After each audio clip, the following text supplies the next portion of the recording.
Le Haut-Katanga et le Lualaba sont un véritable scandale minier de la RDC. Deux provinces qui constituent le poumon économique du pays où le trafic devient de plus en plus intense par le fait de l'exploitation des minerais.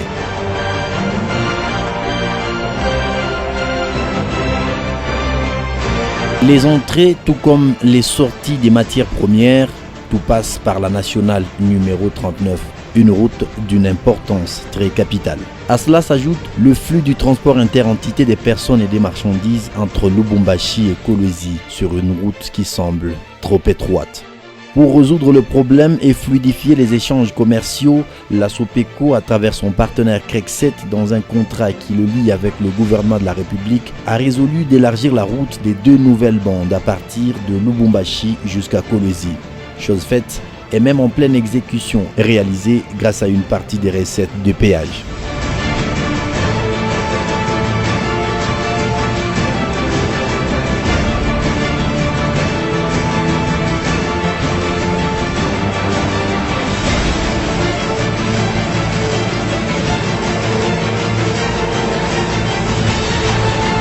Du côté du Lualaba, les équipes de ce géant constructeur des routes se sont très vite déployées avec les engins à partir du village qui s'en fout vers Tenke et Fungurumé. Dans moins de 2 mois seulement, la route a pris une autre forme, élargie de part et d'autre.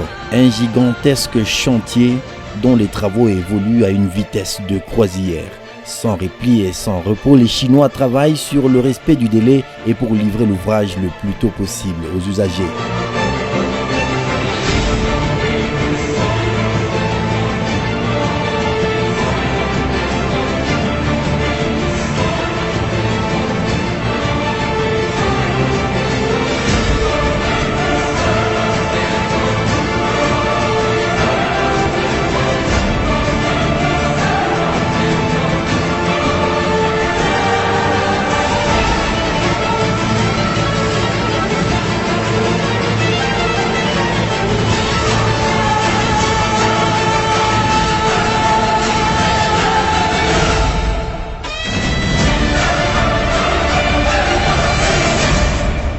N'eût été cette superposition de contrats à partir du village Lualaba, Crecset devrait entamer les travaux à partir du rond-point Mwangeji, comme le souhaitait le gouverneur Richard Mouyej-Manguesmans, pour désengorger la circulation des véhicules aux heures de pointe, jusqu'à la jonction d'un autre atelier déployé du côté Haut-Katanga, qui a déjà aussi évolué très rapidement avec les travaux. Malheureusement, pendant plus de 4 mois, l'entrepreneur choisi en lieu et place de Crecset nous offre un spectacle de théâtre et avance à pas des tortues. La route est loin de nous dévoiler son nouveau visage. Preuve de surcroît que c'est peut-être pour la première fois qu'elle se livre à un tel dilemme de construire une route.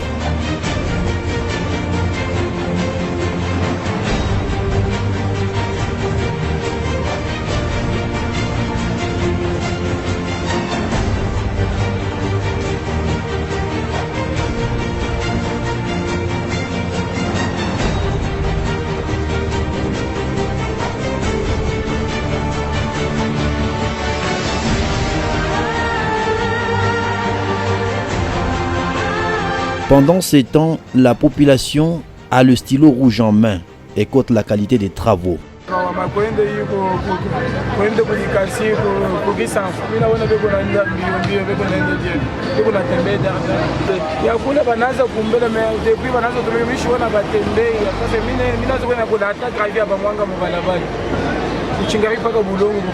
Vox Populi, Vox Dei, nous dit un adage. Pendant que ce sont des millions de dollars qui ont été déboursés pour superposer un contrat sur lequel existait déjà Crecset, l'opinion s'interroge. Quel en a été l'intérêt? Pourquoi ne pas orienter cet argent même à l'aménagement des routes internes de la province qui peinent à être réhabilitées? Pourquoi ne pas également orienter cet argent à la construction des infrastructures scolaires dans certaines contrées de la province qui en manquent encore, en dehors de la construction de celles que Richard Mouyej-Manguesmans avait déjà initiées?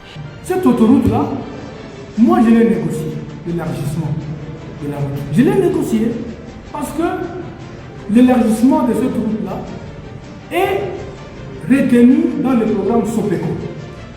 Sopeco, Société de péage du Congo. dont la construction part d'Écologie à Lubumbashi. Et c'est déjà acquis d'élargir la route. Vous voyagez, vous voyez, d'Elikassi à Lubumbashi, c'est déjà fait. Maintenant, les tronçons qui étaient en train d'être faits, c'est de Likassi à Kolwezi jusqu'au rond-point de Mwangeji.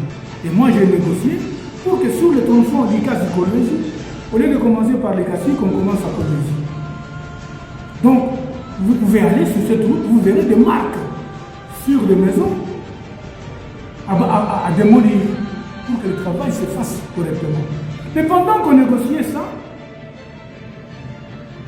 on m'apprend qu'il y a une société chinoise qui veut faire l'autoroute. J'ai vu l'autorité provinciale. J'ai dit, vous ne pouvez pas faire ça parce qu'il y a un contrat. Vous ne pouvez pas mettre un contrat sur un autre contrat.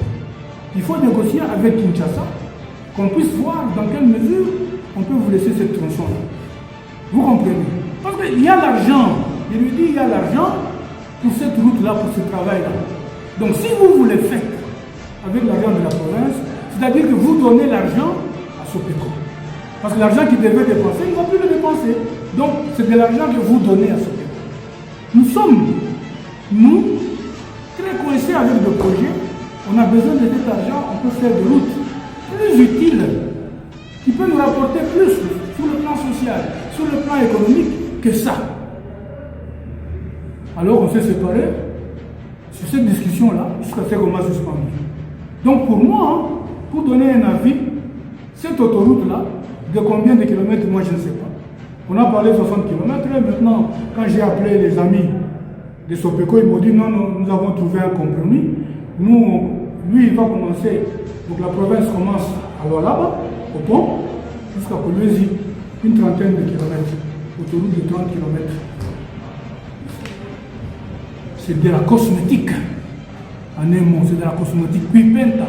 C'est de l'argent qu'on va jeter par la fenêtre, qu'on donne à Sopeco. Or, cet argent-là, si les gens sont capables de mobiliser cet argent-là, il faut les féliciter. C'est une très bonne chose, c'est comme ça qu'une province se développe. La mobilisation de richesses, la mobilisation des fonds. Alors si cet argent-là, on peut le mobiliser, voyons qu'est-ce qui est prioritaire. Les jeunes n'ont pas de travail. Les jeunes ont besoin d'être formés. On a besoin des écoles, on a besoin des centres de santé, on a besoin de parcs agricoles à l'intérieur, parce que nous sommes en train d'aller avec la RN39. Si cette RN39, il n'y a pas d'activité économique tout le long à l'intérieur, on ne saura pas amortir. Les travaux de construction de la nationale numéro 39 en général évoluent normalement, hormis ce blocage entre le village Lualaba et la ville de Kolwezi. Du côté opposé vers Dilolo, plus de 80 km sont déjà asphaltés. Pour l'heure, les travaux ont déjà dépassé la mission catholique de Kanzenze. On peut actuellement rouler à 80 km à l'heure sans difficulté.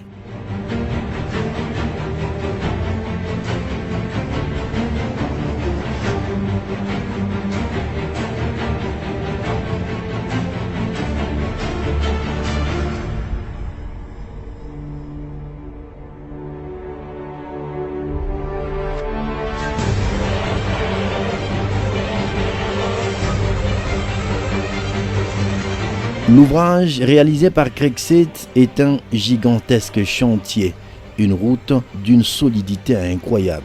Les ouvriers de l'entreprise sont disséminés sur le tronçon pour nous livrer dans un premier temps 200 km. L'entreprise y jette des structures de protection durable comme ici, à une trentaine de kilomètres de Kolwezi.